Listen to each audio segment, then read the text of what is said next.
কি বানাবে আজকে? করবো হচ্ছে কাঁঠালের দানার ভর্তা। কাঁঠালের দানার ভর্তা? দেখো কিভাবে এই করি। কাঁঠালের দানার ভর্তা? হ্যাঁ। এটা কি কাঁঠালের দানাটাকে সেদ্ধ করে সুন্দর করে ভেজে রেখেছি। কাঁঠালের দানাটা সিদ্ধ করে সুন্দর করে ভেজে রেখে দিয়েছে। আর এটা দিয়ে এবার রসুন আর এই শুকনো লঙ্কা ভেজে রেখেছি। শুকনো লঙ্কা আর রসুন ভেজে রেখে দিয়েছে। আর এদিকে এইবার হচ্ছে যে পেঁয়াজ আর কাঁচা লঙ্কা ভেজে রেখেছি। পেঁয়াজ আর কাঁচা লঙ্কা ভেজে রেখে দিয়েছে। হ্যাঁ, এইবার ওদেরকে শিলে বাটতে হবে।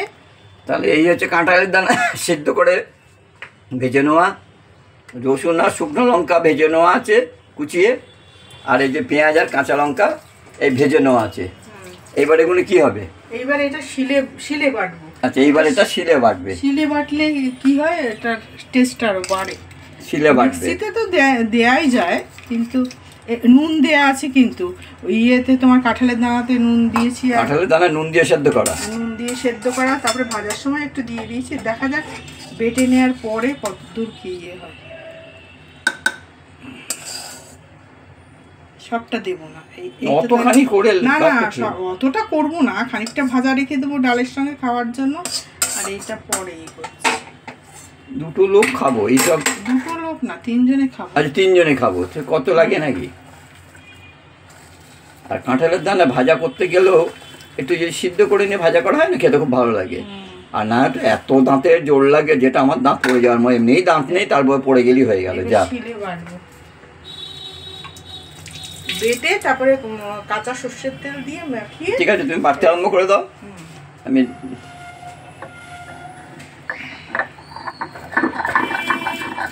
তাহলে বাটা চলতে থাকুক। তারপরেরটাও পরে বেটে তারপর যা দিয়ে দেওয়া হচ্ছে।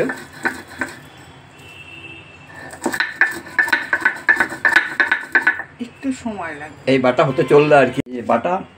বাটা এই যে রেডি। হ্যাঁ, কাঁঠালের দানা ভর্তা। এই ভর্তা বেটে নিলাম শিলে।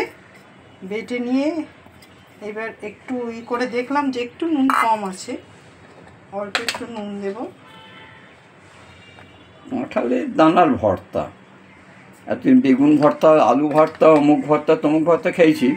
কাঁঠালের দানা ভর্তা, দেখা যাক কিরকম খেতে লাগে। এই পেঁয়াজ ভাজা ছিল, এটা দিয়ে দিলাম। এর মধ্যে অনেকে ধনে পাতাও দেয়, আমি আর ধনে পাতা দিই না। ধনে পাতা দেয় অনেকে, ধনে পাতা দিল না।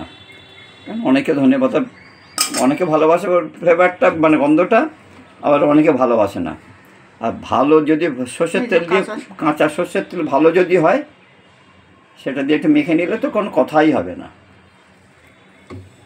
এই যে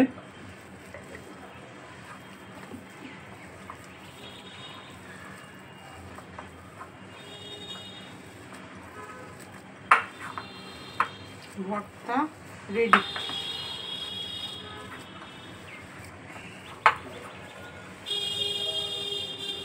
এই যে ভর্তা রেডি। এবার গোল গোল করে করবো। এবার গোল গোল করে আবার কি ভাজি না তো? এই গোল গোল করে থাকলে ভর্তা। আমরা ভর্তা জিনিসটা সত্যি কথা বলতে কি আমরা জানতাম না। আমার স্ট্রিটে থাকতাম তো, আমরা বলতাম বেগুন ভাতে, আলু ভাতে, কাঁঠালের দানা ভাতে টাতে হয় নামে জানতাম।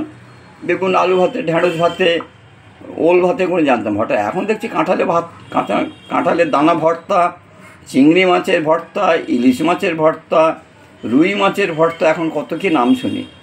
আজ দেখা যাক আজ কাঁঠালের ভর্তা কেমন হলো। ফার্স্ট টাইম একদম আমার বাড়িতে। আর একটু করে যা কিছু করে নিজের মতন করে নিজস্ব ক্যারিশমা,